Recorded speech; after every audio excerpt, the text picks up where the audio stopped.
Okay. Well, there's some kind of big green branches from that tree there. There's some more branches down here.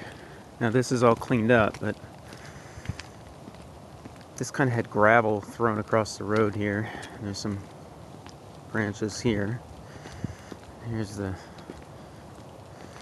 big branch, top of a branch tree, I should say, because it's pretty big.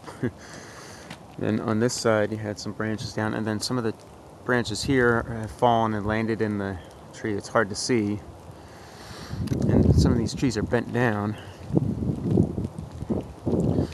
Then I see in the farm field here, there's some fresh trees down actually. So let's see if I can see in the distance. You can see a tree laying down there. There's more branches here, and here, and here.